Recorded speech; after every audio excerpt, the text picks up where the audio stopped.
Assalamualaikum warahmatullahi taala wabarakatuh. Alhamdulillah rabbil alamin, wassalatu wassalamu ala asrafil anbiya wal mursalin wa ala alihi wa ashabihi ajma'in. Allahumma salli ala Muhammad wa ala ali Muhammad kama sallaita ala Ibrahim wa ala ali Ibrahim fil alamin innaka Hamidum Majid. Rabbi israh li sadri wa yassir li amri wahlul 'uqdatam min lisani yafqahu qawli. Ikhwatal iman azakumullah, alhamdulillah rabbil alamin. Masih agak menggos-menggos ya. Saya mohon maaf pertama-tama karena agak macet tadi, tidak tahu di tolnya terlalu banyak truk. Saya sudah menyalahi aturan lewat kiri terus, tapi ternyata ya masih nggak bisa on time. Oke, pagi hari ini insyaallah kita akan membicarakan surat Al-Alaq.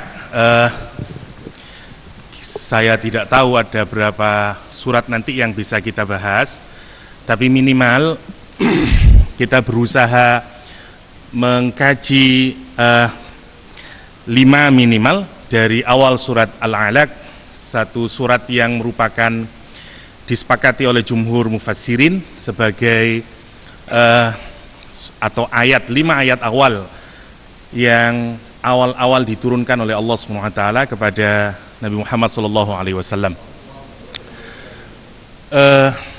Sebelumnya saya ingin kita merenungkan salah satu hadis dari Rasulullah SAW yang menyatakan bahwa sayati ala ummati zamanun, akan datang kepada umatku, kata Rasulullah SAW, satu masa, satu keadaan zaman. Rasulullah SAW menyatakan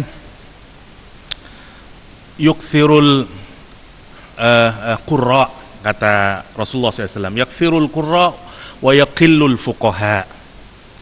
Akan datang satu zaman banyak banget nanti jumlahnya al-qurra, kata Rasulullah SAW, tapi sedikit jumlahnya fuqaha. Qurra adalah orang yang membaca banyak sekali, namanya qurra. Qari orang yang membaca. Jadi kalau bacaannya banyak, qurra. Artinya akan sekian banyak orang yang punya banyak pengetahuan. Tapi menariknya Rasul membandingkan dengan fuqaha. Fuqaha dari kata faqih, fikih, ya, faqaha. Kalau orang melakukan pemahaman secara mendalam, sampai kemudian dari ayat Al-Quran atau dari sunnah Rasulullah, dia bisa mengambil hukum dan ibrah dari dalamnya. Kajiannya disebut dengan fiqih, orangnya disebut dengan faqih. Rasulullah SAW, ciri zaman akhir, kata Rasulullah, akan banyak qurra'nya, sedikit fuqahanya, kata Rasulullah SAW. Akan banyak orang tahu ini itu, pengetahuannya ini itu, tapi nggak mendalam, tapi nggak sampai ke ujungnya, tapi nggak bisa ngambil ekstrak, melakukan tadabbur dan mengambil ibrohnya. Salah satu maknanya. Yang kedua, kata para muhaddisin, maknanya adalah qurra adalah orang yang punya ilmu, tapi ilmunya sebatas di lesannya. Dia tidak masuk dalam akhlak dan perilakunya. Dan kita bermohon kepada Allah, sebagaimana kebiasaan kita dalam menuntut ilmu, bahwa ilmu yang kita dapatkan ini tidak berhenti pada pengetahuan, tapi kita berharap ilmu yang kita kaji itu nanti berubah menjadi amal, berubah menjadi akhlak kita, berubah menjadi kepribadian kita. Dan yang ketiga, mana qurra adalah orang yang punya ilmu tapi tidak muncul khosyahnya, tidak makin mendekatkan diri kepada Allah. Karena rumusnya mestinya bertambah ilmu, bertambah amalnya, bertambah kedekatannya kepada Allah. Qurra adalah orang yang bertambah ilmu tapi tidak bertambah kedekatannya kepada Allah SWT. Dan kita tidak termasuk kelompok yang digolongkan sebagai al-qurra, tapi pelan-pelan kita naik menjadi fuqaha. Karena orang yang dikehendaki kebaikannya oleh Allah Subhanahu wa taala, maka dia dijadikan fuqaha. May yuridillah bihi khairan yufaqihu fiddin. Allah jadikan dia faqih dalam agama. Artinya dia dikelompokkan jadi orang-orang yang faqih, orang-orang yang fuqaha, orang-orang yang faham akan agama ini. Kita ingin semacam itu, bahwa ilmu yang kita dapatkan, karena semuanya bersumber dari Allah Subhanahu wa taala, ilmu itu tidak berhenti sebatas knowledge ansih, tapi dia berubah pelan-pelan, merubah pribadi kita dan makin dekat pada Allah Subhanahu wa taala. Karena itulah tujuan ilmu. Misalnya coba kita renungkan di surat Al-Alaq yang akan kita bahas. Surat Al-Alaq diawali dengan kata kerja Iqra. Bentuknya apa itu? Membaca. Aktivitas apa itu? Akal kita. Oke. Di akhir surat Al-Alaq, wasjud waqtarib. Kita disuruh sujud sama mendekat kepada Allah SWT. Aktivitas nopon itu? Lahiriah. Aktivitas waqtarib, kita disuruh mendekat kepada Allah. Aktivitas batiniah. Lihat, diawali dari membaca, endingnya harus merubah kedekatan kita kepada Allah dalam bentuk makin sujud orang, makin takarrub orang kepada Allah. Kalau Iqra kita tidak melahirkan sajdah dan takarrub, Iqra-nya tidak benar. Kalau semakin tambah ilmu, tidak tambah nyungsep kepada Allah, ya, tapi tambah ndangak teng pangeran, niku tanda bahwa Iqra-nya mboten leres. Ranting pohon atau dahan pohon mangga misalnya atau padi, kalau banyak buahnya, mboten wonten sing tambah ndangak ngeten niku. Nggih, pari niku lek kathah dingkluk. Lek musim pelem, makanya malah yang wong tambah diparingin apa niku? Dicagak nggih, saking mentiunge. Kalau kita punya banyak buah ilmu, maka mestinya harus ngeten, harus tambah sujud. Karena itu Al-Qur'an, lihat, subhanallah. Iqra wasjud. Mboten wonten sing lebih rendah dari sujud. Saged sampean lebih rendah dari sujud mboten wonten. Saged mati nggih, mlebet lemane pun lebih dalam lagi. Tapi maksudnya Al-Quran menegaskan bahwa kalau kita Iqra, hasilnya sujud. Dan kalau kita sujud, itulah bentuk kekaripan seorang manusia dengan penguasanya, dengan pemiliknya, dengan penciptanya. Tidak ada posisi di mana Allah mencintai hambanya melebihi posisi sujud. Karena itu posisi yang paling dekat, posisi yang paling dekat kepada Allah Subhanahu wa taala. Seakan-akan Allah gambarin, kalau kita bisa Iqra, hasilnya nanti kita sujud, kita tidak membesarkan diri kita, tapi kita membesarkan Allah Subhanahu wa taala. Kita makin tunduk kepada Allah dan akibatnya kita dekat kepada Allah. Makanya sujud waqtarib, subhanallah. Dan itu yang kita inginkan. Kita tidak ingin makin pintar tapi makin jadi qurra. Ya, yang tidak bisa. Karena kata Rasulullah SAW, laula salas, kalau tidak karena tiga, kata Rasulullah, tidak mungkin seorang kepala seseorang itu, kata Rasulullah SAW, akan bisa menunduk kalau bukan karena tiga, kata Rasulullah. Yang pertama, al-faqru, saya nggak ada duit, nggih. Lek sing duwe duit ndangak tok karepe. Wah, lek ndak ada duit mulai dingkluk, ya, lemes mulai, kata Rasulullah. Manusia itu kadang susah mengingat Allah, dingkluk ngelingi Allah Subhanahu wa taala itu susah. Kapan dia diawali kalau dia bisa tunduk? Satu, kalau al-faqru, kata Rasulullah SAW. Ya macam-macam al-faqru nih, bisa tunduk, bisa ngelek duit sapa rono sing logor nih misalnya. Yang kedua, wal maradu, sakit orang akan nunduk. Dan yang ketiga, wal mautu, dan mati.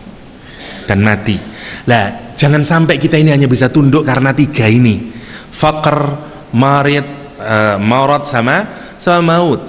Yang itu ketundukan yang dipaksa. Lek ono uang ndak duwe duit sombong, ya pancene keplek wonge, nggih. Biasanya mboten saged. Kalau kita sakit, kita sombong juga tidak ada. Apalagi mati sombong. Karena itu tiga ini sebenarnya alamiah. Sampai Rasulullah la salas, kata Rasulullah, kalau bukan karena tiga ini, kepalanya anak Adam itu, kepalanya anak manusia itu tidak bisa tunduk, ya. Mau ndangak terus, maunya sombong terus. Ada satu yang bisa membuat kita tunduk pasrah kepada Allah SWT, yaitu ilmu. Yang seperti yang mana kita akan bicarakan dalam kaitan surat Al-Alaq. Oke, kita masuk saja agak cepat. Bismillahirrahmanirrahim. Iqra bismi rabbikal ladzi khalaq, khalaqal insana min 'alaq, ila akhirih, ya. Kalau kita lihat di atas surat Al-Alaq, ya, kemarin sudah ya, saya lupa sudah atau belum kajiannya di sini, yaitu surat At-Tin, ya. Di surat At-Tin kita dikasih tahu bahwa Allah memberitahukan kepada kita dua potensi yang bisa dipilih oleh manusia. Dia bisa menjadi the most excellent human being, ya, ahsanu taqwim, bisa menjadi summa asfalasa filin, seaspal-aspalnya. Ya, seaspal-aspalnya. Jadi dia bisa menjadi ahsan itu excellent, paling top mriki niku ahsan. Sebagaimana wonten surat Al-Muluk, alladzi khalaqal mauta wal hayata liyabluwakum ahsanu amala, ayyukum ahsanu amala. Ahsan itu kalau sudah excellent. Ahsan itu rumusnya harus ada dua kalau kita mau ahsan. Mau jadi muhsinin, mau jadi excellent muslim, ya. Karena kita dituntut bukan hanya menjadi good muslim. Allah tidak menginginkan kita hanya menjadi good muslim, be good muslim, no, be excellent muslim, be the best, bukan jadi cuman biasa. Allah meminta kita untuk menjadi muhsinin, wa ja'alna minal muhsinin, ya. Lah muhsinin itu tujuan hidup orang mukmin. Karena Allah menciptakan kita tujuannya agar itu, ya, liyabluwakum ayyukum ahsanu amala, kata Allah SWT. Kita ini dibikin hidup, ya, dikasih kehidupan ini tujuannya cuma satu. Allah nguji kita agar siapa di antara kita itu yang jadi siapa? Muhsinin, jadi ahsanu amala. Lah ahsanu amala itu orang yang amalnya paling ahsan. Paling ahsan. Ahsan itu dua syaratnya. Satu, dia yang paling ikhlas, ya, paling ikhlas ngamalnya, tidak ada motif lain kecuali hanya kepada Allah SWT. Yang kedua, paling aswab, paling mencocoki, paling benar menurut syariat Allah SWT. Enggak bikin syarat rukunnya sesuai kepada Allah SWT, syarat rukunnya sesuai dengan syariat Allah SWT, dan dia melakukan itu hanya untuk Allah SWT. Misalnya jenengan hadir di majelis ini bagian dari amal. Dia bisa menjadi ahsanu amala. Kapan? Kalau motivasi kita ke sini adalah untuk mencari ilmunya Allah SWT, untuk memperbaiki diri kita. Karena Allah menyuruh saya mencari ilmu dan saya ingin meraih keridhoannya berdasarkan melalui majelis ilmu misalnya. Itu motivasi yang harus kita bangun. Yang kedua, kita melakukannya sesuai dengan syariat Allah. Kita hadir misalnya ada adab majelis ilmu. Misalnya kita harus ngasih tempat bagi orang yang datang belakangan misalnya. Tidak salah satu bagian dari majelis ilmu. Kalau kita mengikuti itu semuanya dan kita tidak untuk orang lain, kita bukan untuk cari pamrih orang lain, maka kita melakukan ahsanu amala. Yang menarik, kita disuruh amal itu bukan untuk mencari aksaru amala, bukan ayyukum aksaru amala, bukan siapa di antara kalian yang paling banyak ibadahnya, yang paling excellent ibadahnya. Kenapa? Karena Allah tidak butuh ibadah kita sedikit atau banyak. Memang Allah ngefek sama Allah? Nggak ngefek. Seluruh manusia di dunia ini tidak ada yang ibadah. Allah tetap agung, suci, mulia, luhur Allah. Allah tidak butuh sama ibadah kita. Karena itu yang menjadi persoalan sekarang bukan banyaknya amal sebenarnya, tapi kualitasnya amal. Semakin excellent, karena itu nanti yang akan menarik keridhoannya Allah Subhanahu wa ta'ala. Allah jadi ridho sama kita. Kapan? Kalau amal kita hanya untuk Dia. Kalau amal kita mengikuti apa yang digariskan oleh Allah Subhanahu wa ta'ala. Kenapa sih kok harus ngikutin? Karena kalau kita bikin sendiri dalam ibadah, maka tentu itu bukan cerminan keikhlasan. Orang yang ikhlas itu dia manut, dikengken nopo mawon manut. Kok ini kerja no saine dia manut, namanya ikhlas. Tapi kalau tak jalanin, tapi menurut aturan saya sendiri, namanya kita membesarkan ego kita, belum ikhlas. Karena itu dua ini harus digandengkan agar kita punya ahsan wa amala, agar kita punya ahsan wa amala. Dalam kaitan itu kita ingin, ya, kita ingin meningkatkan ibadah kita, amal kita dari Al-Quranul Karim. Karena subhanallah, saya ingin sharing satu dulu sebelum kita masuk ke sini.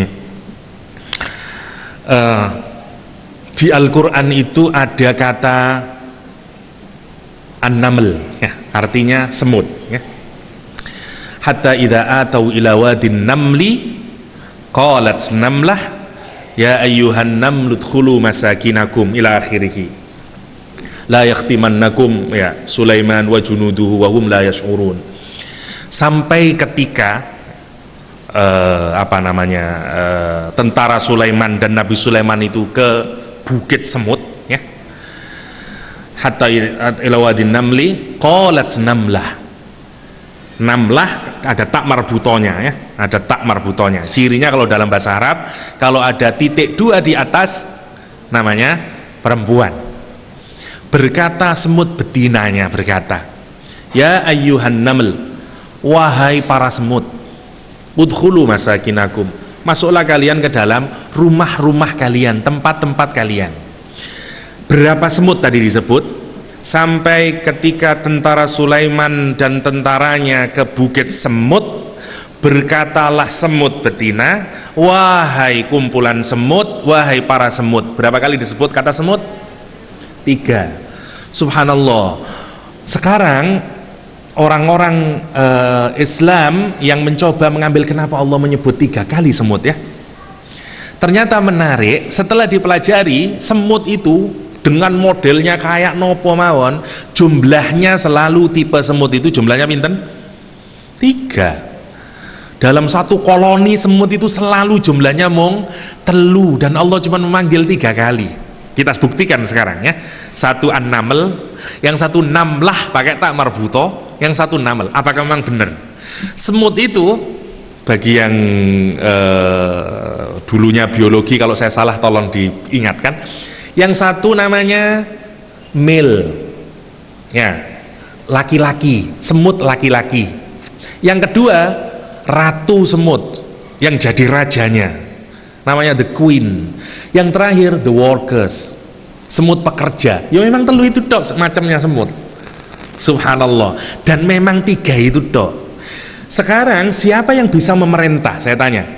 Kalau misalnya ada laki-lakinya tapi dia bukan ratunya ya, bukan rajanya, ada tujuannya si laki-laki itu apa? Untuk membuai si perempuan, the queen. Dia tugasnya cuma untuk itu, dan matinya lebih cepat di antara semut-semut yang lain, yang semut laki-laki. Dan nanti yang menjadi queen yang ditaati itu adalah the queen-nya. Yang lain itu semua pekerja. Jangan kalau ningali semut-semut di luar itu semuanya itu TKI ya, semuanya workers, semuanya pekerja. Nah sekarang direnungkan, subhanallah, Al-Quran mengungkapkan 3 untuk menunjukkan 3. Kira-kira menurut akal jenengan, siapa yang ngasih perintah kalau ada masa emergensi? Si laki-laki, si ratu, atau si pekerja? Si ratu, karena ratu itu yang ditaati. Lihat Al-Quran bilang, qalat namlah, berkata si semut perempuan. Dan sains hari ini membuktikan memang saya ngasih order ya memang semut perempuan.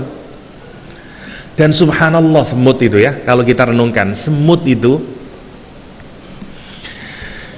digambarkan Al-Quran seperti punya pengetahuan, seperti punya otak ya. Dan memang menarik karena itu nanti kata-katanya udkhulu masakinakum ila akhirih. Tapi saya tidak mau cerita semut terlalu banyak. Ada satu kata yang menarik, la yakhtimannakum ya Sulaiman wa junuduhu wa hum la yash'urun. Disuruh masuk ke tempatnya karena nanti kamu bisa diinjak oleh Nabi Sulaiman dan tentaranya, dan ngomongnya wa junuduhu. Junud itu bentuk plural dari apa? Tentara ya. Menariknya kata Syekh Fadil Shalih As-Samra'i, kata dia, mengapa Al-Quran menyatakan Sulaiman wa junuduhu ya, Sulaiman dan tentara-tentaranya. Kenapa? Karena semut itu tahu tentaranya Nabi Sulaiman itu bukan hanya manusia, tentaranya itu ada jinnya, ada burung, ada macam-macamnya, karena itu dibentuk plural. Subhanallah, karena itu Sulaiman wa junuduhu. Lah, yang menarik lagi ada kata diinjak itu, kalimat yang dipakai Al-Quran adalah kata hatoma. Hatoma itu kayak gini, pecah, tapi pecahnya itu kayak gelas ya. Jadi kalau misalnya gelas saya kasih besi, perang terus kececer kemana-mana, namanya hatoma. Seperti neraka hutomah, waktu kita bahas lumazah humazah ya, narullah muqatatil lati alal afidah itu yang hutomah, karena orang lumazah humazah, orang yang mengumpat nyakitin orang lain dan dia tidak bisa membalas, yang sakit napa? Di sini yang sakit, hatinya yang sakit.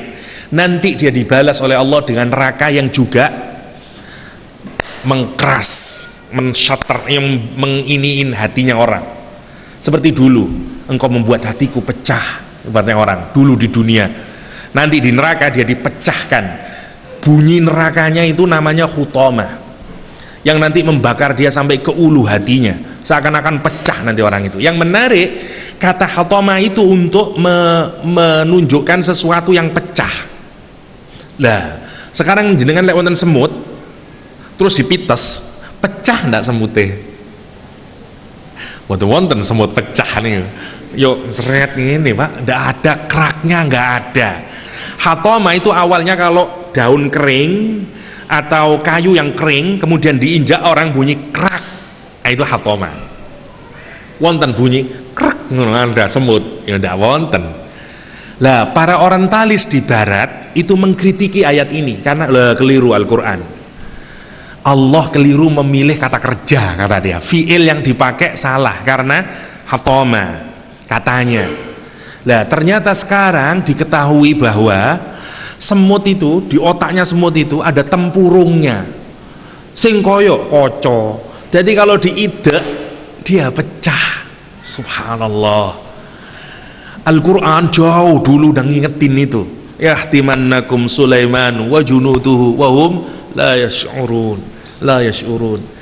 Itu menariknya ilmu Al-Quranul Karim. Orang yang menyelidiki Al-Quran dari aspek manapun, tidak ada lain kecuali dia hanya akan menyatakan Rabbana ma khalaqta hada batilan subhanaka faqina adzabannar. Dia akan menyadari ada Allah di belakangnya, semuanya ya. Itu sebagai pengantar. Kita masuk sekarang ke surat Iqra. Bismillahirrahmanirrahim. Iqra bismi rabbikal ladzi khalaq. Ayat ini disepakati sebagaimana Ibnu Katsir juga menjelaskan bahwa dia adalah ayat yang awal turun kepada Rasulullah SAW. Saya tidak akan bacakan terlalu lama, tapi prinsipnya sebelum Rasulullah kedatangan malaikat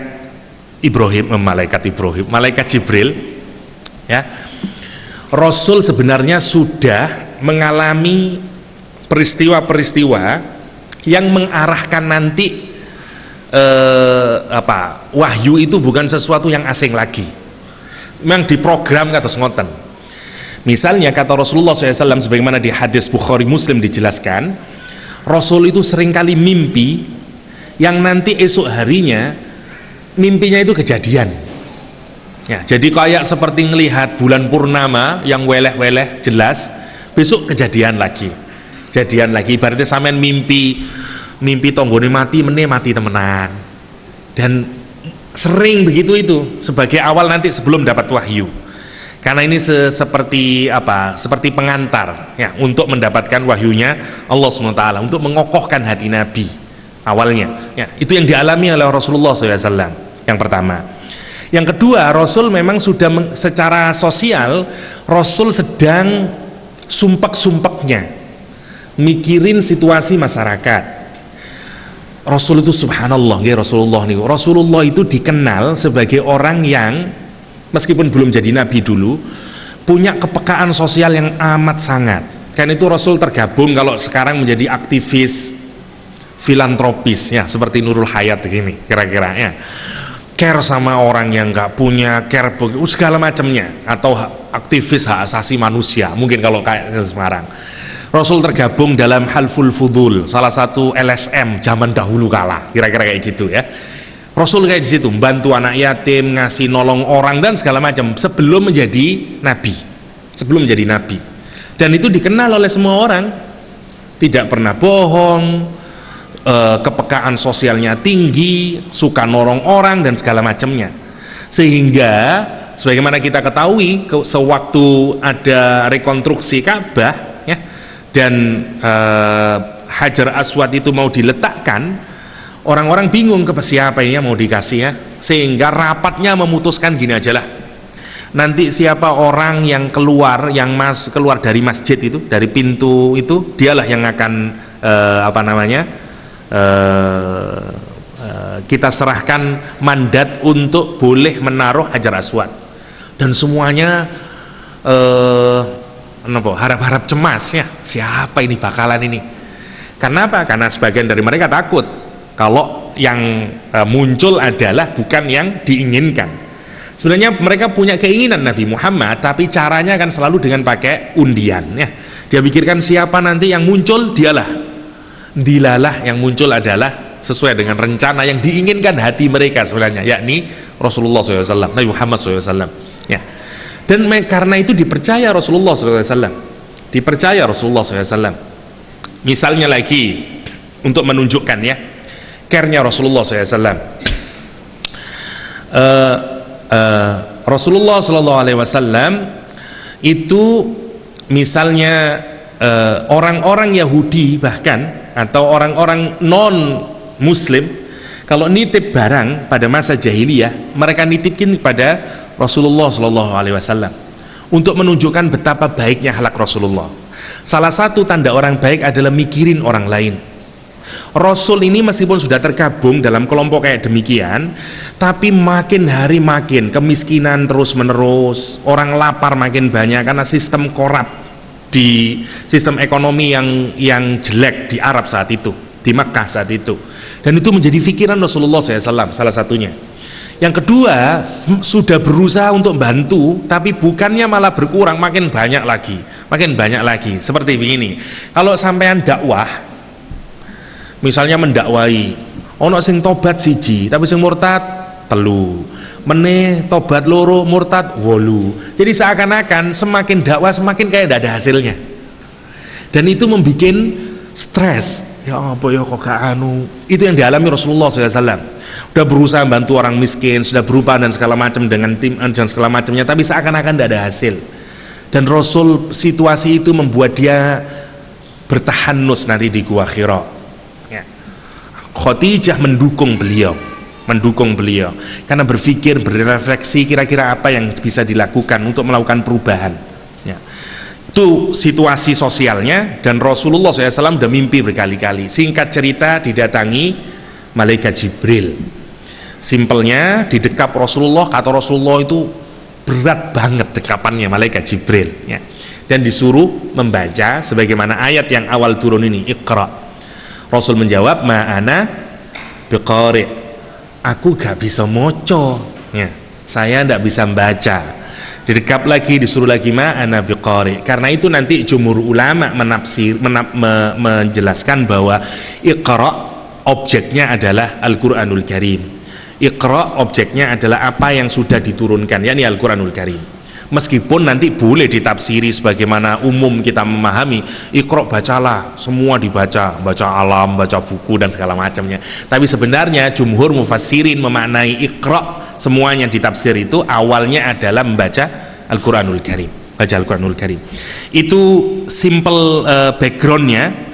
Yang kemudian Rasulullah ketakutan karena kedatangan Jibril itu, pulang ke rumahnya drodosan, jangankan ketemu malaikat Jibril ya, karena itu sesuatu yang semuanya serba baru ya, tentu itu amat sangat menguras tenaga Rasulullah SAW. Sebagaimana pernah dilaporkan Zaid bin Sabit ketika turun wahyu ya,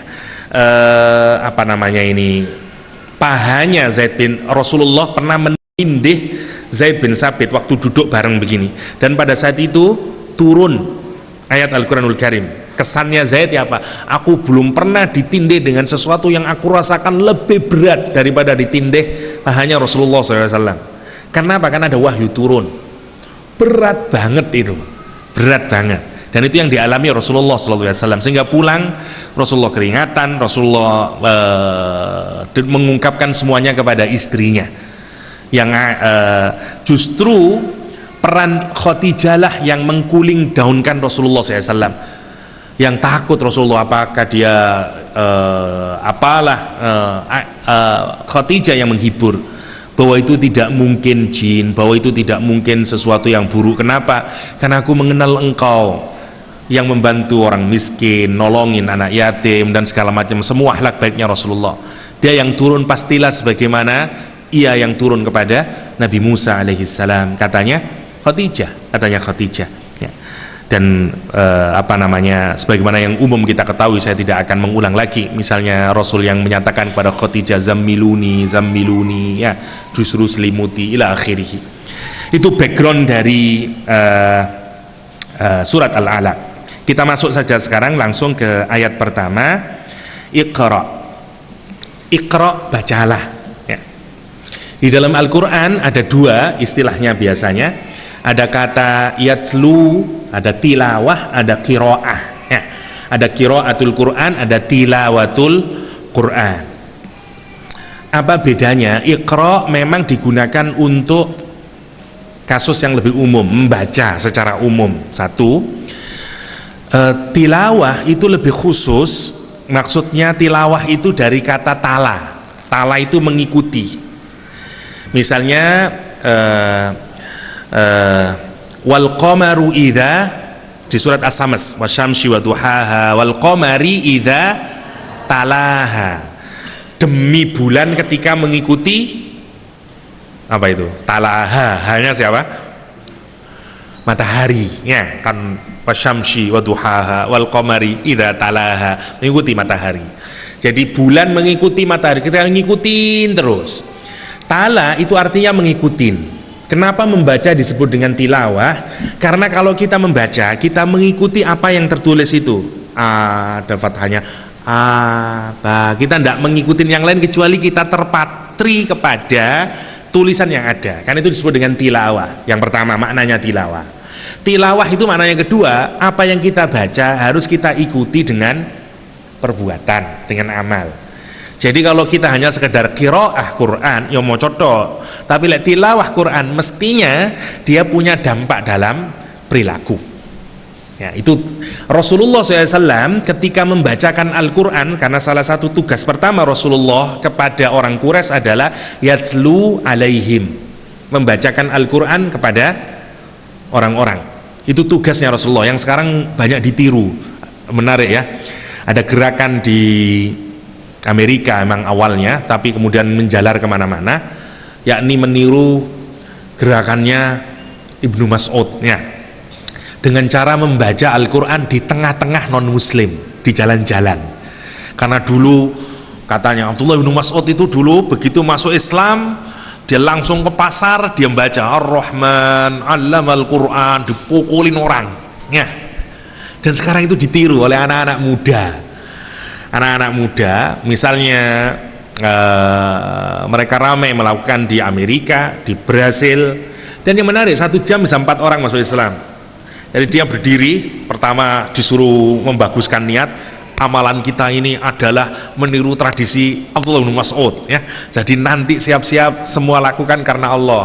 Terus berdiri di tengah, berikan terus dia bilang perhatikan saya, terus dia mau aja Bismillah di tengah-tengah itu. Orang udah ngelihatin apa, terus ada yang tanya dan segala macamnya. Dan yang menarik banyak hasilnya ya. Kadang-kadang karena kesannya ketika diwawancarai mengapa melakukan gerakan gitu, kata dia, kadang-kadang kita terlalu berpikir, kata dia, kadang-kadang kita terlalu berpikir intelektual untuk mengajak orang masuk Islam. Saya percaya hanya dengan baca Al-Quran mungkin orang akan tersentuh, karena saya tak percaya sama powernya Al-Quranul Karim, kata dia. Satu gerakan metode dakwah, tidak harus semuanya kayak begitu ya, tapi maksud saya menarik ya, menarik, ada banyak macam-macam berkaitan dengan tilawah. Lah Rasulullah SAW tugasnya adalah yatslu alaihim, Rasul membacakan. Loh, katanya Rasul ummi, kok Rasul bisa membaca? Lah, yang menarik, yatslu itu mengikuti gerakan, mengikuti apa yang tertulis. Persoalannya Rasul baca dari kitab wonten Al-Qur'an nih. Dari mana terus Rasul disebut dengan yatslu alaihim? Rasul baca dari hatinya. Ya, jadi Quran itu adanya di Lauh Mahfuz sana awalnya. dijaga oleh malaikat. Tidak semua malaikat, malaikat yang telah disucikan oleh Allah SWT. La yamassuhu illal mutahharun. Spesial nih Quran nih. Habis gitu terus diturunkan, ya, dikasihkan yang bawa ini, yang bawa adalah yang paling hebat di antara malaikat, yakni malaikat Jibril. Dibawa oleh malaikat Jibril kemana? Ke langit dunia, ke sama'id dunia, di Baitul Ma'mur, di sama'id dunia. Di mana itu? Wallahu alam, kita nggak tahu. Nah, kelu akal kita dan pengetahuan kita. Diletakkan di Baitul Ma'mur oleh malaikat Jibril. Habis itu turun pelan-pelan selama 23 tahun. Ke mana? Dadanya Rasulullah SAW, ke hatinya Rasulullah SAW, sampai Rasulullah menyatakan, sebagai riwayatnya Ibnu Ishaq kalau saya tidak keliru, dalam sirahnya dinyatakan, seakan-akan Al-Quran itu dituliskan di dalam hatiku, kata Rasulullah SAW. Dan Rasul itu membacanya dari hatinya, mengikuti apa yang terekam dalam hatinya. Itulah yang dimaksud dengan yatslu alaihim. Kalau kita sekarang yatslu, ya begini ini hadisnya dan segala macamnya. Rasulullah dulu enggak. Dan karena itu tetap bukan berarti dia bisa membaca, ya. Rasul ummi diutus di masyarakat yang ummi. Sebagian orang Syiah tidak percaya dengan itu, tapi pendapat yang kuat terutama di kalangan ahli sunnah wal jamaah sepakat bahwa Rasulullah memang ummi, ya. Dan menjadi ummi itu bukan berarti jelek zaman dahulu, ya. Bukan berarti tidak pandai. Justru orang dahulu kalau menulis tanda dia tidak pandai, gitu. Karena berarti hafalannya tidak kuat. Jadi orang Arab dulu tanda kepandaian adalah kalau kita punya memori yang super kuat, ya. Jadi tergantung. Kok ambil HP lah, kira-kira utek wong biyen nih.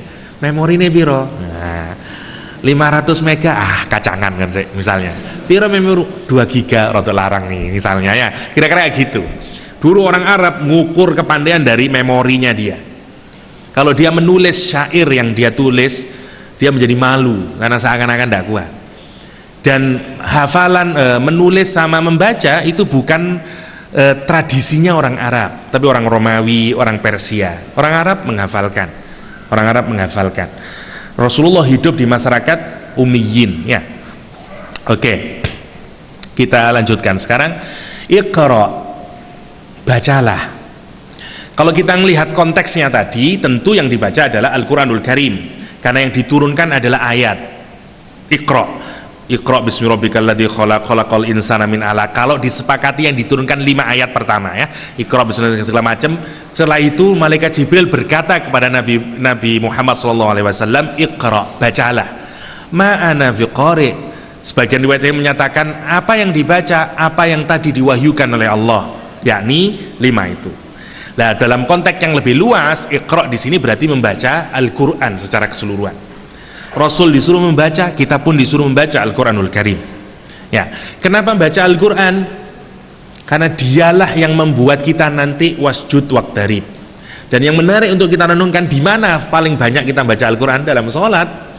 Dan di mana sujud sama mendekat kepada Allah itu? Dalam sholat. Dalam sholat. Itu makna yang pertama. Tetapi prinsip dasar dalam bahasa Arab adalah jika ada kata, ada kalimat yang objeknya tidak ditunjukkan secara jelas, maka artinya boleh kita meluaskan maknanya. Tawassuk fil makna boleh dilakukan jika objeknya tidak tertentu, tidak jelas. Maksudnya tidak jelas itu tidak dimunculkan. Seperti doa kita, Iyyaka na'budu wa iyyaka nasta'in. Ya Allah, hanya kepadamu saja ya Allah aku mengabdi, dan hanya kepadamu ya Allah aku meminta. Jadi pikiran jaluk opo? Mboten wonten toh? Anda tidak meminta wa iyyaka nasta'in. Nasta'in opo? Sebenarnya selesai apa enggak kalimat itu? Kami meminta kepadamu. Sebenarnya kalau dituliskan gitu, kami meminta hanya kepadamu. Kalau saya yang ngomong kepada jenengan ngoten, saya meminta hanya kepadamu. Apa responnya jenengan? Ya lo opo? Itu kalimatnya iyyaka na'budu wa iyyaka nasta'in. Lah, apa yang diminta tidak dijelaskan, maf'ulnya dihilangkan. Oke. Lah, dalam tradisi Al-Qur'anul Karim, kalau maf'ul dihilangkan, maka boleh tawassuk fil makna. Maka boleh diluaskan maknanya. Njaluk opo ae, tergantung kerentaknya, tergantung keinginan kita kepada Allah. Jadi lek sampean iya kana butuh lagi kepingin nikah misalnya, iya kana mutu iya kana nasta'in, nikah ya Allah, maksudnya ya misalnya boleh. Allah tahu semua keinginan kita, itu maksudnya. Artinya permintaan kepada Allah itu tidak dibatasi apa saja, kita boleh minta. Hatta waktu kita minum minta ke Allah boleh. Misalnya, ya Allah, kula niki wonten 2 gelas, air putih sama air kuning misalnya. Yang mana mau saya minum ya Allah? Boleh. Apa saja, karena tidak ada batasan dalam meminta kepada Allah. Dari hal yang sekecil-kecilnya sampai yang sebesar-besarnya. Karena itu dibuka iyyaka nasta'in. Ya, sama dengan ayat ini Iqra. Kalau kita lihat konteksnya, asbab nuzulnya, maka tentu yang dimaksud, karena itu jumhur mufassirin sepakat, Iqra itu adalah membaca Al-Qur'anul Karim. Tetapi karena maf'ulnya tidak dijelaskan, maka maksudnya boleh membaca apa saja. Ya. Seringkali di Indonesia yang umum kita pahami Iqra itu maknanya yang kedua itu, bukan yang pertama. Gitu.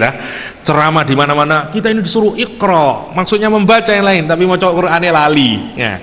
Seperti itu, maka kita disuruh baca, yang aktif baca, gitu-gitu toh.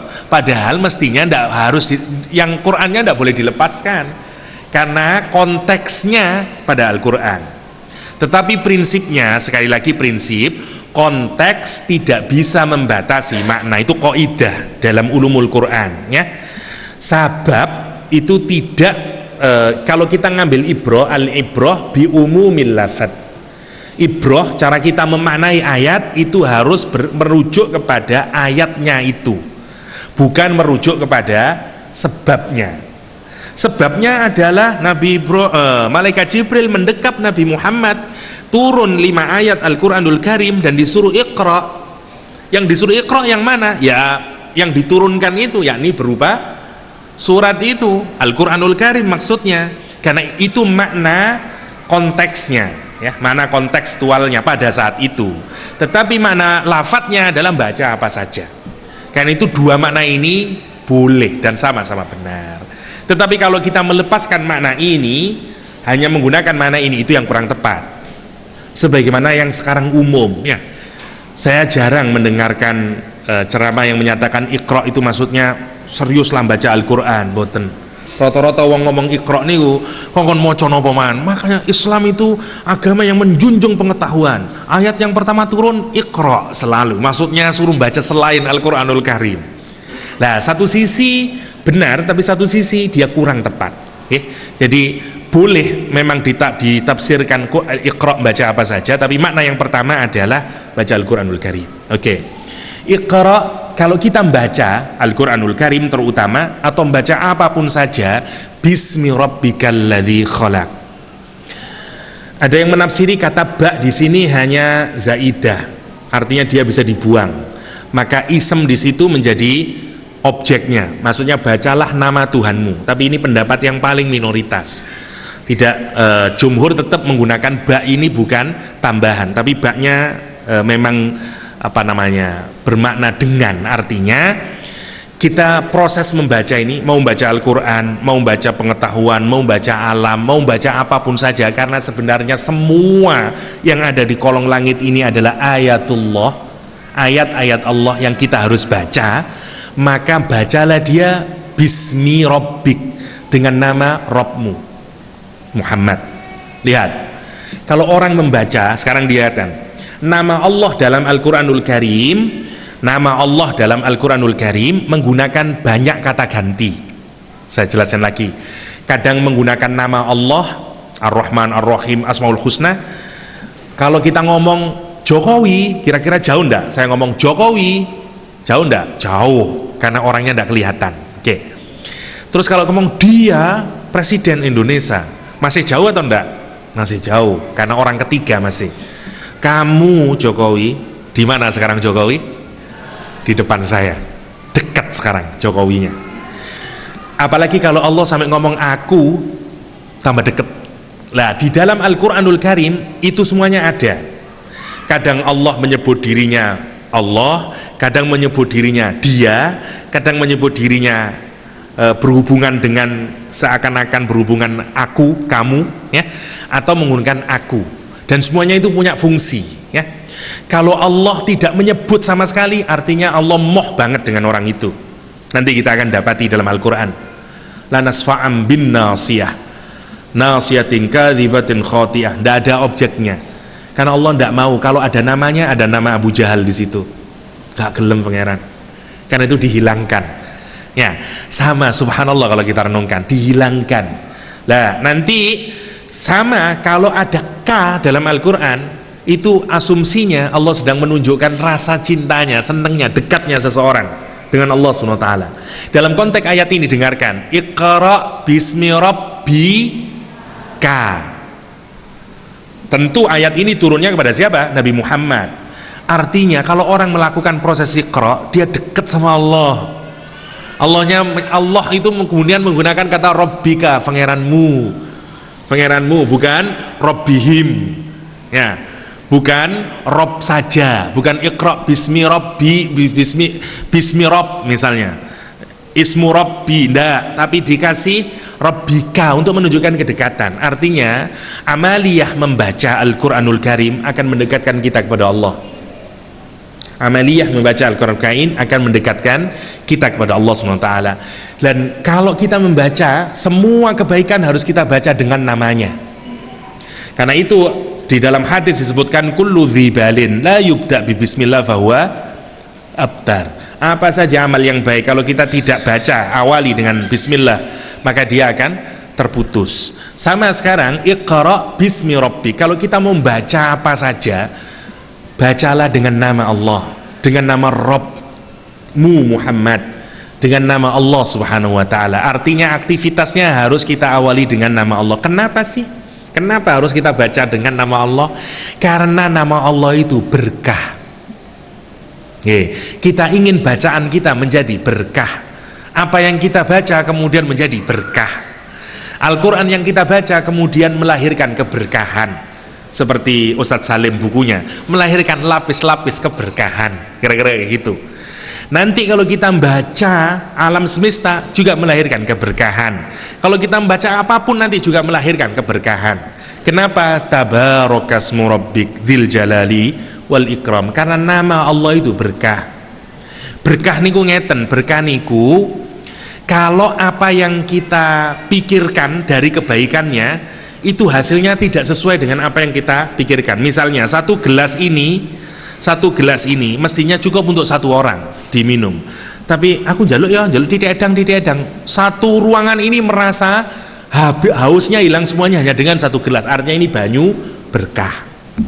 Itu maksudnya. Dia berlipat-lipat kebaikannya. Terus tambah lagi, namanya berkah. Lah kita ingin bacaan Al-Quran kita itu berkah. Bacaan kita akan ilmu-ilmu yang lain berkah. Bacaan kita akan alam semesta berkah. Apa caranya? Bacalah dengan nama Allah. Bacalah dengan nama Allah. Karena siapnya lemboten percaya berkah itu kados ngeten lah. Sampeyan kenal ketua kepala polisi teng Surabaya misalnya. Terus waktu di tol karena macet seperti saya tadi lewat kiri. Sret, depannya polisi. Sret. Bacalah dengan nama kepala polisi Surabaya. Insya Allah akan mendatangkan tabarakasmu kepala polisi Surabaya. Penuh berkah itu. Maaf Pak. Mohon maaf Pak nggih jenengan kenal wedi polisine wis. Monggo Pak. Loh, barokah. Itu namanya barokah ya. Kira-kira gitu. Wong itu saja bisa mengandung barokah. Subhanallah, barokah yang buatan bener tapi niku. Tapi maksud saya keberkahan itu ada, keberkahan. Jenengan teng NH misalnya, kenal Pak Molik atau kenal Pak Heri, terus di perdepan gitu, assalamualaikum, mau tanya Pak. Oh ya, pertama mungkin yang kenal sampean biasa, tapi niku rencang nih Pak Molik. Oh, moga Pak, barokah. Ini namanya. Nama seseorang itu mengandung barokah. Kenapa? Karena di balik nama itu ada kekuatan. Siapa dia? Sekarang siapa yang memiliki alam semesta ini? Siapa yang memiliki kita? Siapa yang memiliki setiap bentuk kebaikan? Allah Subhanahu wa taala. Karena itu kalau kita melakukan aktivitas terus kita awali dengan menyebut namanya Allah, dia barokah. Cuman karena kita tidak terlalu serius ngomong bismillahnya itu, tidak terlalu percaya dia mengandung barokah. Wong biyen bismillahirrahmanirrahim, muga-muga barokah. Bismillah. Sekarang enggak ya. Kita tidak terlalu percaya dengan kayak begitu. Kita tidak perlu percaya. Allah mengajarkan kita untuk membaca Al-Quran bismillah. Kenapa? Agar lahir barokah. Bismi rabbikal ladzi khalaq. Allah menyuruh kita membaca apa saja, Al-Quran terutama, dengan menyebut Rabb kita, khalaq, yang menciptakan kita. Nah, sekarang menarik untuk pencipta nih. Di dalam Al-Quranul Karim ada sekian banyak kata kerja yang menunjukkan mencipta, ya, Al-Quran. Kadang Al-Quran menggunakan kata ja'ala, kadang menggunakan kata fatara, kadang menggunakan kata badi'a, kadang menggunakan kata khalaqa. Masing-masing punya kekhususan. Misalnya, kalau Al-Quran misalnya wa bada'a khalqal insana min tin, ya, summa ja'ala naslahu min sulalatin mimma immahin, kata Al-Quran. Allah memulai penciptaan manusia, kata khalaqa dipakai, dari tanah. Kemudian menjadikan, sekarang ja'ala, summa ja'ala naslahu, kemudian menjadikan anak turunannya, offspringnya, min sulalah, dari saripati, mimma inmahin, dari air yang hina, kayak lagunya Rhoma Irama, ya, dari air yang hina, ya. Lah, maksudnya sperma. Lihat, penciptaan Nabi Adam Allah menggunakan kata khalaqa. Penciptaan kita, anak cucunya Nabi Adam, menggunakan kata ja'ala. Dan Al-Quran itu spesifik ngoten-ngoten niku. Ayat ini menggunakan kata khalaqa. Idenya khalaqa, kalau kita dapati Al-Quran menggunakan kata khalaqa, idenya adalah khalaqa itu menjadikan sesuatu dari yang tidak ada kemudian ada. Oke, ini penting. Ada, awalnya tidak ada terus ada.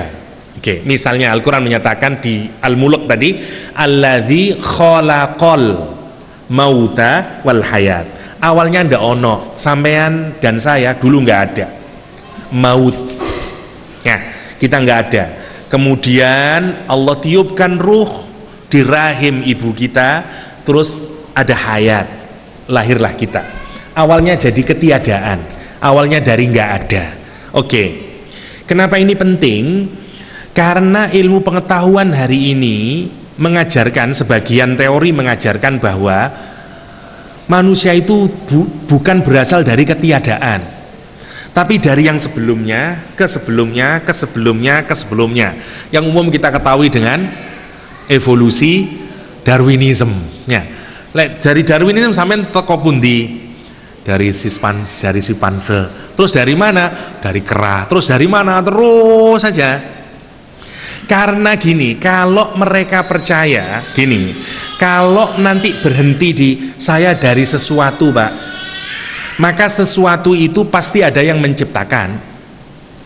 Nah, orang-orang yang tidak percaya sama Allah tidak mau menyatakan ada sesuatu itu, tidak mau. Dia menyatakan saya dari sebelumnya, saya dari sebelumnya lagi, saya dari sebelumnya lagi. Terus itu digodak sampai kapanpun, jawabannya ngoten itu terus. Dari sebelumnya, dari sebelumnya, dari sebelumnya, dari sebelumnya. Engko lek mentok dari mana? Dia ada dengan sendirinya. Jadi khalaqa dalam kajian sains dulu, ya, yang sekarang agak modern sudah mulai ada yang percaya, ya. Tapi dulu itu dianggap nggak ada. Seakan-akan karena memang kalau nanti menyatakan ada berarti percaya ono pangeran, dan sains itu harus membuang agama. Kalau ada kepercayaan agama masuk dalam sains, lah jadi filsafat agama, ya, bukan jadi sains. Itu maksudnya. Dan harus kita renungkan beberapa ajarannya itu menarik. Kalau kita renungkan itu ya rodok ngajari ateis sebenarnya. Misalnya di fisika ada hukum kekekalan massa, kekekalan energi. Apa-apa itu tidak bisa hilang katanya. Coba saya tanya, memang yang kekal itu ada di dunia? Nggak ada. Kalau dalam teologi yang kekal sinten? Allah Subhanahu wa taala, kullu syai'in halik illa wajha. Tapi di ilmu pengetahuan kita diajari enggak. Kertas itu kekal. Dia hanya berubah dari satu bentuk ke bentuk berikutnya. Terus niku dari ini jadi kertas, jadi abu, dia dari ini nanti jadi ini, terus endingnya sebenarnya agar kita tidak percaya sama Allah, agar tidak percaya ada the creator. Itu maksudnya.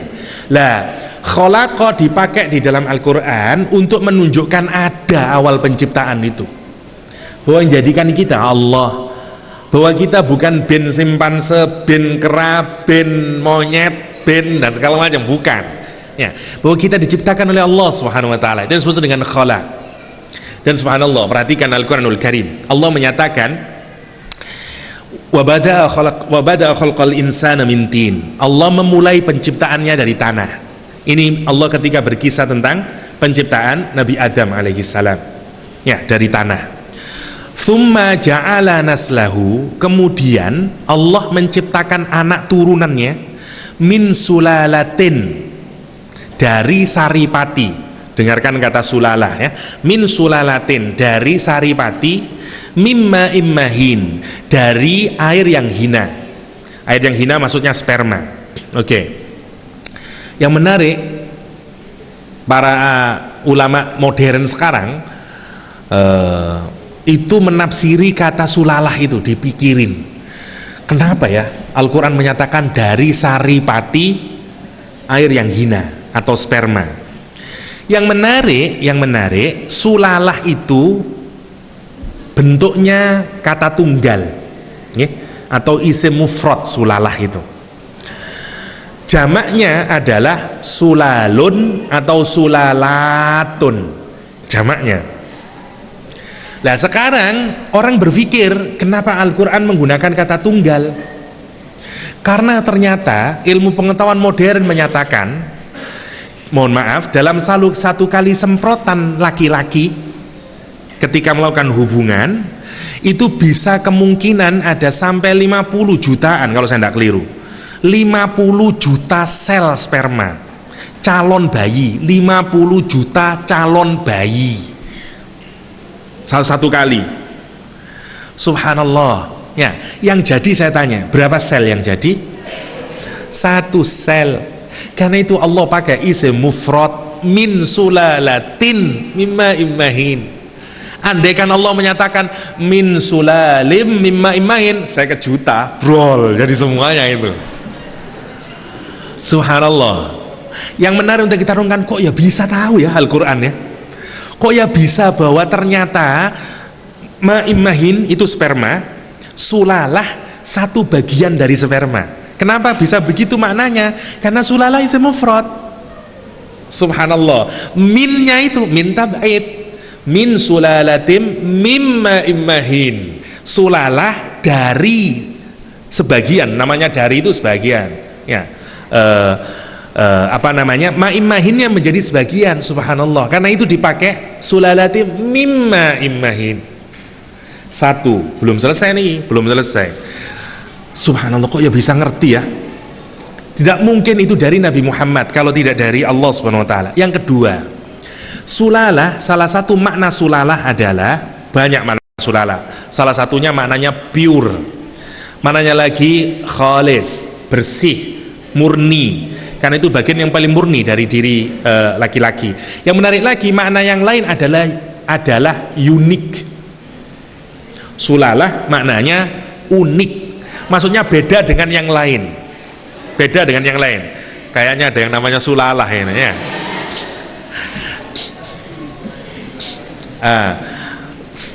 Padahal sulalah itu dari laki-laki ya. Oke. Kembali lagi ke sulalah. Sulalah itu makna, salah satu maknanya unik gini. Kalau ada kumpulan semua warna putih, terus ada sendiri yang warna merah, namanya sulalah.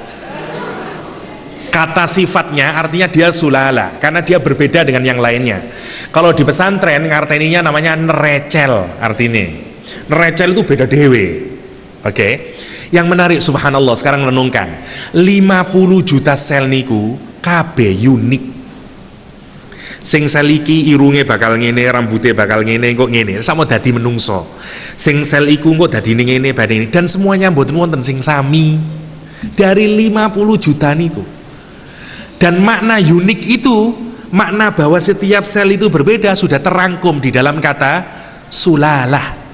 Kapan kita tahu? Baru ilmu pengetahuan modern sekarang itu yang bisa mengungkapkan. Biyen wong biyen ndak ngerti min sulalatim mimma imain, baru sekarang maknanya ya Allah.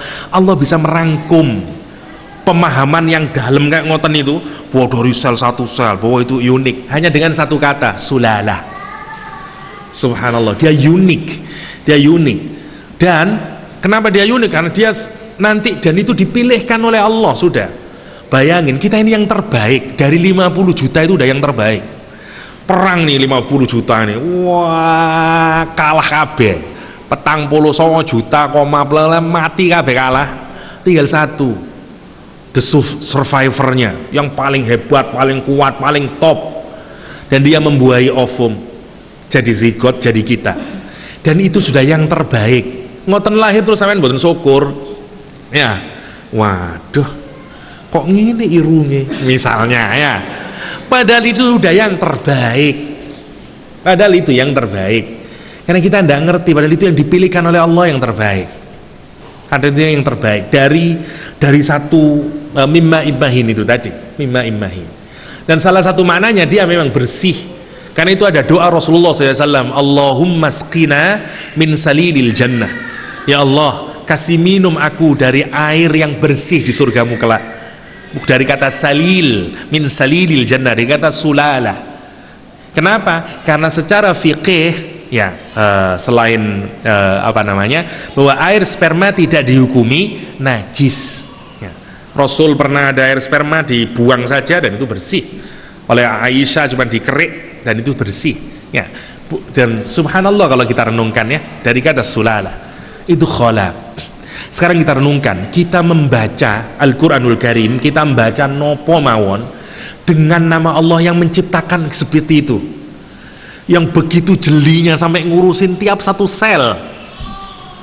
Dan bayangin, alam ini tidak hanya kita ini ada alamin, Rabbul Alamin yang sekian banyak, mulai alam malakut, Allah ngurusin para malaikat, ngurusin para jin, ngurusin jentik-jentik, ngurusin uget-uget, ngurusin sampean, semua fa'alul lima yurid, fa'alul lima yurid, dan semuanya itu diatur oleh Allah Subhanahu wa taala. Lah, sekarang hadirkan kekaguman kita akan kemahabesaran, kekuasaan, kehebatan Allah dalam kalimat bismillahirrahmanirrahim. Ketika kita baca Iqra bismi rabbik, bacalah dengan nama Rabbmu itu yang menciptakan kamu. Mestinya kalau kita menghadirkan gitu, kita rasa powerfulnya itu hadir. Bismillahirrahmanirrahim. Ya, bisa powerful. Itu yang dimaksud dengan ismu Rabbi. Ismu Rabbi. Cuman karena kita terlalu kebiasaan sehingga kesannya itu menjadi biasa. Koyok kalah lawan mantra nggih. Wong silaheng wan sesa oleh. Wah, kok mantepan ngoten niku wong silaheng misalnya. Padahal tidak ada apa-apanya itu lawan bismillahirrahmanirrahim. Cuman karena kebiasaan, Bahkan dalam beberapa hal kita menyalahgunakan makna bismillah, ya. Ate nyolong, ate ngerpek misalnya. Bismillahirrahmanirrahim. Ya, itu tidak tepat. Subhanallah, perilaku kita ini ya. Padahal amal yang baik kita tidak malah tidak ketangkep ya. Bismillahirrahmanirrahim. Subhanallah ya. Ya termasuk saya juga sebenarnya. Belok ke kiri di jalan tol bismillahirrahmanirrahim, dono polisi ya. Itu juga tidak tepat ya. Ya subhanallah ya. Itu nama Allah, kita mengandung barokah. Iqra bismi rabbikal ladzi khalaq, khalaqal insana min 'alaq. Dia Allah ya. Iqra bismi rabbikal ladzi khalaq, khalaqal insan, Allah yang menciptakan al-insan. Masing-masing dari kita, semua makhluk Allah SWT min 'alaq, dari kata alaq. Wah, sekarang ini menarik, ada di YouTube sampean cari, menarik yang mind blowing. Ini yang salah satu juga membuat ahli saraf Perancis kemudian masuk Islam. Salah satunya karena ayat ini, dari ayat Alaqah ini. Bukan bahasa Madura ya, Alaqah yang bukan Madura, tapi dari kata Alaqah bahasa Arab ya. Salah satu makna Alaqah itu apa jenenge ya, yang nyedot darah itu namanya lintah. Nah, lintah. Nanti ternyata bentuknya waktu jadi Alaqah itu persis lintah. Subhanallah. Sampai cari di YouTube tentang embriologi yang menunjukkan kesesuaian Al-Quran dengan sekarang, yang memang bentuknya itu seperti Alaqah. Jadi dia tidak hanya makna menggantung sampai bentuknya saja, karena orang Arab nyebut lintah niku juga Alaqah ya, leech ya, dalam bahasa Inggris itu sama. Subhanallah. Al-Quran menyatakan khalaqal insan min alaq. Allah menjadikan manusia min alaq. Alaqah jadi sesuatu yang menggantung, ta'alluq ya, namanya alaqah, untuk menunjukkan bahwa waktu sperma tadi ya, nutfah tadi ya, sulalah tadi ketemu dengan sulali ya. Dan subhanallahnya ya, mohon maaf ini ya, jadi sebelum 50 juta ini menerobos, si tempat yang mau diterobos ini sudah punya bentengnya. Dia punya ngandung racun, yang kalau orang tidak punya penawar racunnya pasti nanti dia mati semuanya ini. Dan sperma itu tahu kalau nanti dia akan bertemu menembus satu tempat yang mengandung racun, dan saya harus membawa penawar racunnya.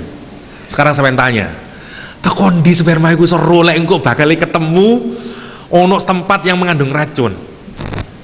Dari mana itu kalau tidak dirancang oleh Allah Subhanahu wa taala? Di mana Darwin? Ya.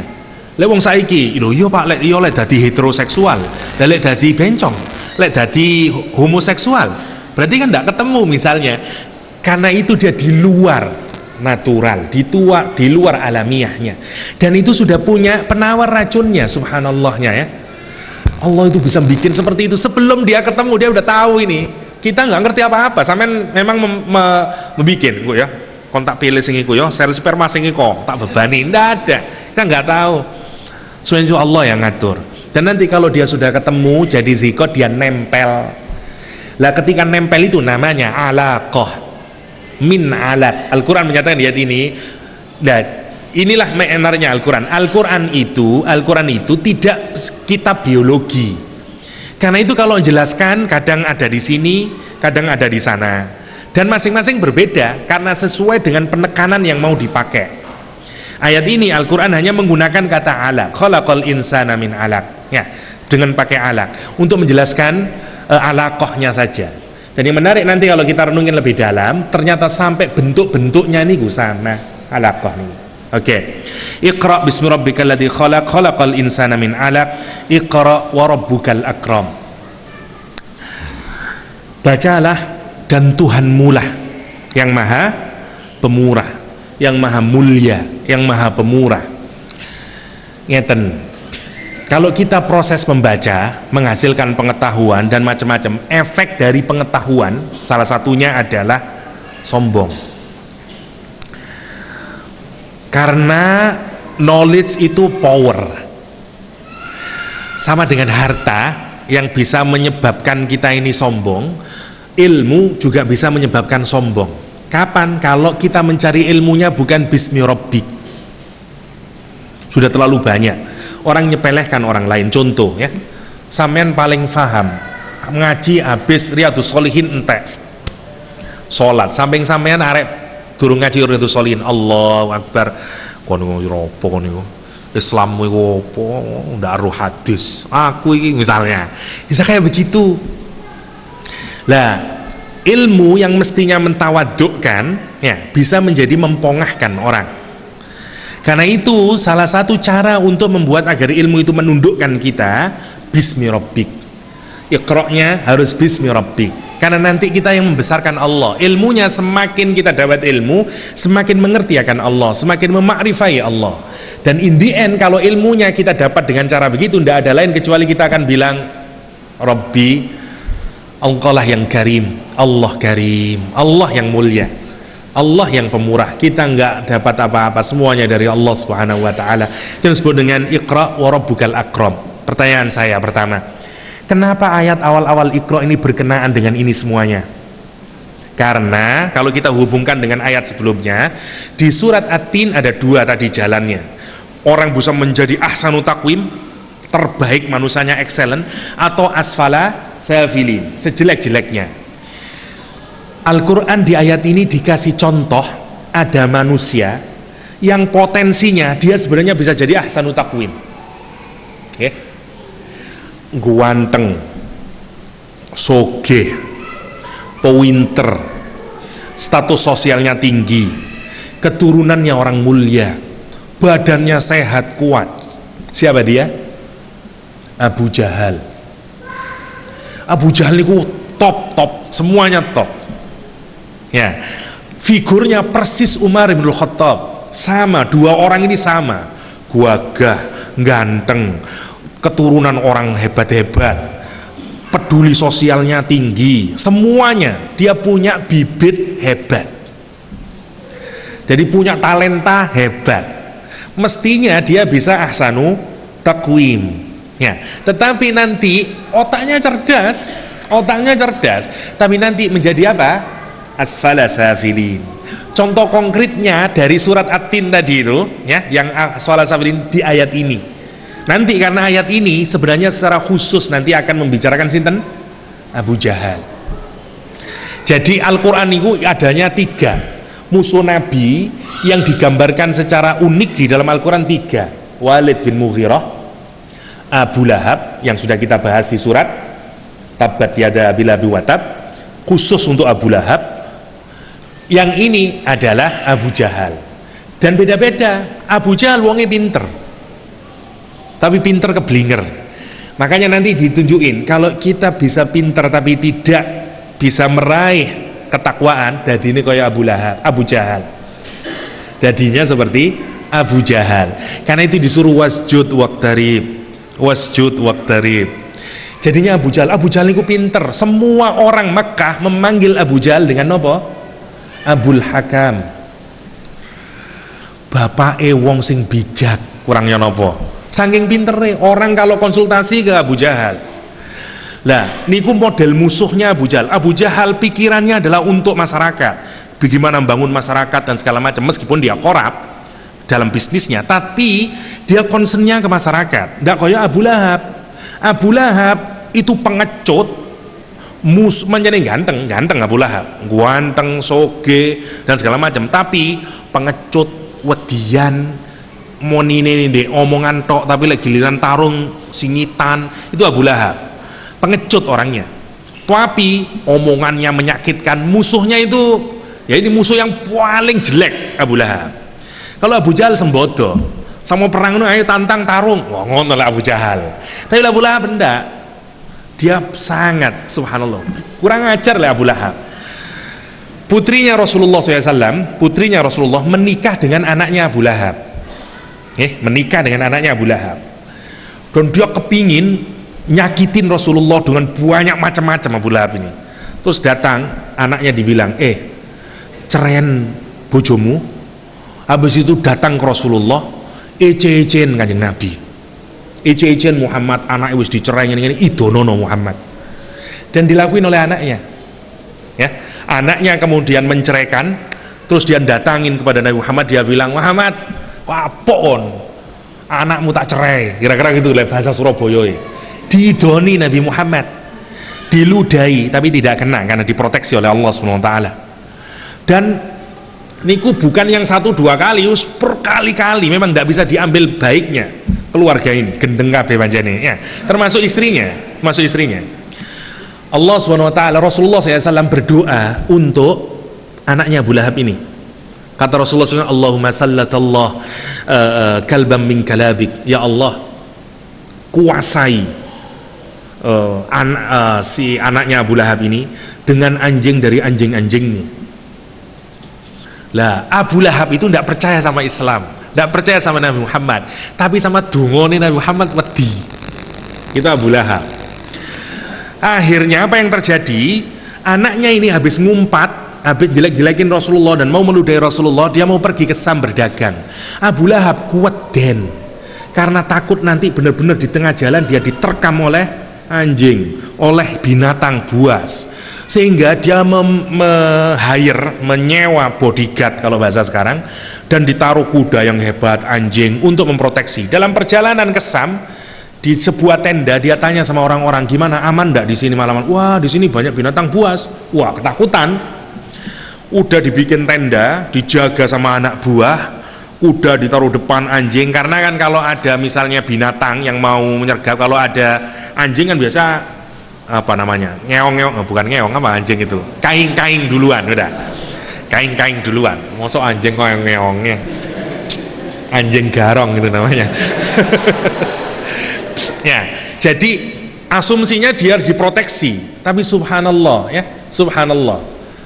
Jadi waktu ada harimau, ada singa yang datang, semuanya dibikin diam oleh Allah SWT. Dia masuk ke dalam tenda dan melumat putranya Abu Lahab. Doanya Rasulullah SAW, Allahumma sallat Allah qalban min kalabik. Ya, Rasulullah itu 2 kali kesemetan atas ngoten niku, tapi menyerahkan kepada Allah. Sama seperti kasus yang nanti Abu Jahal digituin juga dan nanti mati juga. Ya, kenapa? Karena Abu Jahal petentang-petenteng ke Rasulullah, ditutup, Rasulullah sujud di hadapan nanti ya. Abdan idza araital ladzi yanha, abdan idza shalla. Tidakkah engkau melihat orang yang mencegah hambaku yang sangat agung Rasulullah SAW idza shalla, ketika salat? Apa yang dilakukan? Ditumpleki dengan kulitnya unta bersama kotoran-kotorannya. Lah sing unta niku pirang kilo? Kalau sapi mungkin kalau 5 kilo ada ya, mungkin ya kulitnya sapi wonten nawi. Lah anak buat mari sujud ngoten niku. Dan bau-baunya. Fatimah nangis, bersihin kotorannya. Ya abata, nangis Fatimah. Ya, dan itu dilakukan berkali-kali, sesumbar Abu Jahal. Karena Abu Jahal tidak kayak Abu Lahab pengecut. Nadiyah gimana awalnya Nadiyah ini? Sanad Uzzabaniyah. Sebelum Sanad Uzzabaniyah, falyad'u Nadiyah. Nadiyah itu nadi, itu tempat cangkruan di mana orang ngumpul di situ ngobrol satu sama lain. Namanya nadi. Nadiyah itu seperti geng, seperti kayak balai RW lah kalau sekarang. Ya. Di situ itu gengnya Abu Jahal semuanya, anak buahnya dan segala macam. Dia sesumbar di hadapan gengnya ini, Abu Jahal. Tonton ya. Dia ketika Nabi Muhammad sujud, ngomong lagi, Muhammad, kamu kalau mau tetap ibadah di depan Ka'bah, tak injak-injak lehermu sampai hancur kan. Itu sesumbari Abu Jahal. Memang musuh tapi gentle musuhnya. Ya. Nah, turun ayat Al-Quran ini. Apa Rasulullah SAW? Rasulullah itu ijenan. Bayangin ya, sekarang bayangkan, ini ngelawan musuh, katakanlah musuhnya ini kalau sekarang mungkin seperti tahu ya, siapa yang orang Flores itu misalnya, Hercules ya. Hercules bersama rombongannya, kita ini sendirian, Ustadz ijenan. Ya, Ustadz ijenan. Di sini nih, wah, ratusan orang, tatoan wabu kurang ajar sedoyo wis di sini nih. Terus dia bilang, turun ayat Al-Quran, dia bilang falyad'u nadiyah sanad Uzzabaniyah. Kata Rasulullah SAW, ibaratnya ya kalau perang, ngomong Rasulullah itu ke mereka itu, ndak apa-apa, celukin kabeh geng-gengmu, tokno kabeh. Kon ngate ngide aku, tokno kabeh geng-gengmu, berandalanmu kabeh tokno. Tak panggil malaikat engko. Bayangin, sekarang renungkan, ngono itu di depan Abu Jahal dan rombongannya Rasulullah menyatakan, falyad'u nadiyah sanad Uzzabaniyah. Itu duduk omongan biasa, itu omongan perang. Loh, kalau saya ustadznya enggak berani begitu itu. Ya, bayangin ini jumlah musuh terus saya ngomong, meskipun itu ayat Allah, kira-kira kalau bukan nabi enggak wani. Falyad'u nadiyah. Coba Berani ngomong gitu? Nggak berani. Celun bola-bolamu kabeh nggak berani. Falyad'u nadiyah. Panggil geng-gengmu semuanya. Gua agak dibuat gagal oleh Allah SWT, Rasulullah SAW. Kenapa? Karena orang yang berjalan di jalan Allah yang bela Allah SWT. Ada zabaniyah. Zabaniyah itu malaikat peleton grup malaikat yang ada di langit dunia, yang siap nolong orang-orang yang saleh, para wali, menolong orang-orang yang baik, orang-orang yang dizolimi, kadang-kadang diproteksi. Niku sinten? Zabaniyah. Makanya wali metu karomai misalnya duduk kok sakti, tidak bisa dia mengeluarkan, bukan saged. Allah yang nolong karena zabaniyahnya turun. Lah Rasulullah dikasih tahu oleh Allah, tenang aja Muhammad, engkau lek sampai temenan, tenang aja, militer atau no kabeh misalnya, kira-kira gitu. Falyad'u nadiyah sanad'u zabaniyah, sanad'u zabaniyah. Lah itu untuk ngomong kayak demikian, coba sekarang dirasakan saja. Untuk ngomong ayat itu di depan gerombolan itu abot, itu abot. Tidak seperti kita saat ini, apalagi sambil dilakukan kalau kita perang tapi jadi kalem. Falyad'u nadiyah, padahal lagi perang ini. Sanad'u zabaniyah, iki perang nah, celuken rombonganmu ya lah ya apa. Padahal itu ngajak perang, padahal isinya ngajak perang. Jadi menarik kalau kita, mestinya nadanya yang harus gagah. Falyad'u nadiyah sanad'u, wah mestinya falyad'u, ya perang kalem ini. Misalnya ya, jadi lucu sebenarnya, menarik kalau kita renungkan ya. Subhanallah kalau kita renungkan. Itu Rasulullah SAW konteksnya ayat ini. Kenapa diawali dengan Iqra? Karena musuhnya ini bukan orang biasa, musuhnya orang pinter. Dan siap-siaplah penggiat dakwah, kita akan punya musuh yang bukan ceketek. Tergantung dari kualitas kita dalam berdakwah, kesungguhan kita kepada Allah. Lek biasa-biasa musuhnya ceketek, paling tukang biasa, preman biasa. Tapi kalau kita makin dekat kepada Allah, dakwah kita makin baik, makin musuhnya itu biasa, profesor musuhnya, alumni mana, pinter-pinter, tapi menyesatkan. Lawan kita bukan biasa. Bisa muncul Abu Jahal, bisa muncul Abu Lahab, bisa muncul dan subhanallah. Tapi percayalah, meskipun kita lemah, ada zabaniyah. Sejarah tidak akan berulang terus. Yang penting terus Iqra wasjud waqtarib, Iqra wasjud waqtarib. Ya. Jadi tidak banyak, kita belum ke Abu Jahalnya, itu hanya preview ya untuk pertemuan mendatang. Tapi Iqra wa rabbukal akram. Jadi diawali dari situ. Ayat ini bercerita tentang persis koneksinya dengan surat Ad-Din ya. Karena itu diawali dengan ilmu. Biar kita tidak seperti Abu Jahal, meskipun dia udah pinter, bacalah dengan bismi rabbik. Bismi rabbik ya. Tidak seperti Abu Jahal. Abu Jahal itu ngerti.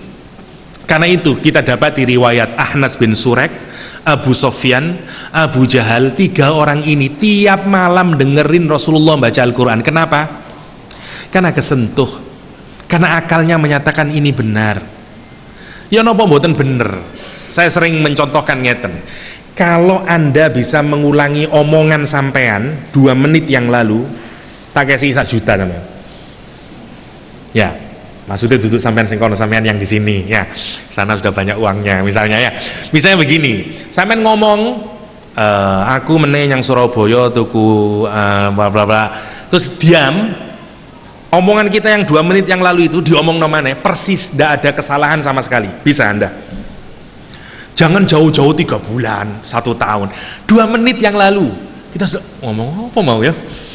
Susah, saya tidak bisa mengomong 10 menit yang lalu saya omongkan. Apa tadi yang saya omongkan? Atau awal saya omongkan tadi tidak bisa. Sekarang bayangin Rasulullah SAW, dia langsung Bismillahirrahmanirrahim, Iqra bismi rabbikal ladzi khalaq, khalaqal insana min 'alaq, selesai. Diulangi lagi Muhammad, Iqra bismi rabbikal ladzi khalaq, langsung iso terus. Coba, kalau itu bukan dari Allah, tidak mungkin orang bisa mengulang apa yang dia ucapkan dan persis, tidak pernah berubah, tidak pernah salah. Lek mboten percaya, zaman bandingin sampean piyambak. Ya apa ya iso ngomong tapi tetap persis ya. Saged kita apa? Pancasila saged. Pancasila, kehutanan yang Maha Esa, misalnya gitu ya. Misalnya bisa. Jadi apa namanya? Itu saja sudah membuat orang terkagum-kagum. Abu Jahal dia tahu karena dia orang pandai. Tiap malam dia ke rumah Nabi mendengarkan Rasulullah baca Al-Quran. Balik-balik ketemu lagi Abu Sofyan, Ahnas bin Syurek, Abu Jahal. Loh, wis janjian ya, meneh ndak oleh teko maneh. Besok, loh. Dan itu yang terjadi. Kenapa 3 orang ini? Karena 3 orang ini orang-orang pinter, termasuk Abu Jahal. Itulah yang disebut Al-Quran nanti nasiyatin, ya ubun-ubunnya siapa? Kadzibah, pendusta. Kenapa kok dusta? Karena dia tahu dia dustain. Khoti'ah, orang yang punya kesalahan. Khotok wan nisyan. Kalau kita berbuat maksiat tapi kita nggak tahu hukumannya apa, tapi kita pede aja, namanya khotok. Misalnya ini, buah wis masih opo ndak ngurus aku, kok ya bodoh hukum mau ndak ngurus aku. Itu namanya maksiat yang kita lakukan, kesalahan yang kita lakukan tanpa kita ketahui efeknya. Khoti'ah. Abu Jahal itu seperti itu, dia tidak peduli dengan resiko apapun. Yang penting ngelawan Muhammad, yang penting ngelawan Islam. Ya, itu Abu Jahal. Macam-macam musuhnya Rasulullah SAW yang nanti bisa kita ambil hikmahnya.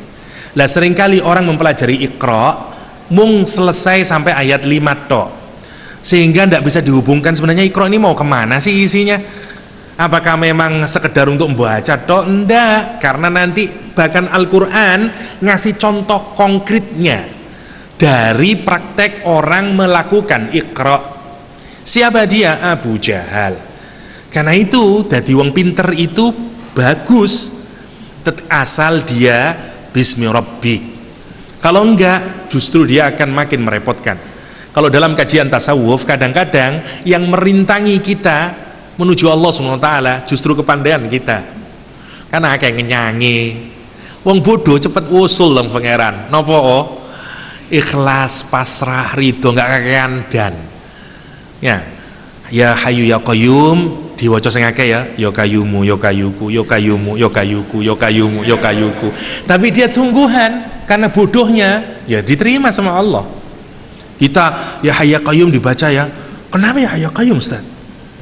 Kakek mikir ya. Kadang-kadang kepandaian itu menghalangi seseorang. Kadang-kadang. Kapan? Kalau kepandaian itu tidak didasarkan atas Allah Subhanahu wa taala. Kalau kita kepandaian yang membuat sombong, pandaian bikin sombong. Terakhir saya ingin cerita, mohon maaf kita selesaikan sampai ayat ke-3 saja. Insya Allah di pertemuan mendatang saya janji selesaikan semuanya. 4 sampai terakhir ke Abu Jahal agak cepat. Tapi terakhir saya ingin mengunci dengan kisah yang dituturkan oleh kiai saya dulu di pesantren. Di Tebuireng dulu menantunya Mbah Hasyim Asy'ari namanya Kiai Idris. Orang lahir di Mekah, besar di Mekah, terus diambil menantu orang Cirebon, diambil menantu oleh Mbah Hasyim Asy'ari. Di Tebuireng dulu itu dari seluruh santri, kalau yang sudah hafal Alfiyah boleh nyantri mendaftar ke Yai Idris. Jadi ini orang-orang pilihan. Misalnya jebolan santrinya Yai Idris itu Pak Tolha Hasan, mantan Menteri Agama kita. Itu santrinya Yai Idris. Ya. Lah, saya punya kiai dulu di Pasuruan, nyantrinya ke Yai Idris. Jadi adik kelasnya Pak Tolha Hasan. Dia cerita ya bahwa waktu nyantri di Yai Idris itu ada perlombaan. Karena santrinya tidak banyak, hanya 50 yang diterima, sisanya tidak boleh. Jadi dari santri Tebuireng dulu ya, zaman dulu, tidak Tebuireng sekarang. Tebuireng sekarang sudah merosot kualitasnya. Tebuireng dulu, wah seperti sarang saat ini mungkin. Ya, jadi ketat banget. Nah, jadi dari 50 ini kompetisi. Sing paling pinter sendiri, kata Ustadz saya, ada orang Jember, pinter sekali. Ustadz saya menghafalkan Al-Quran 3 bulan.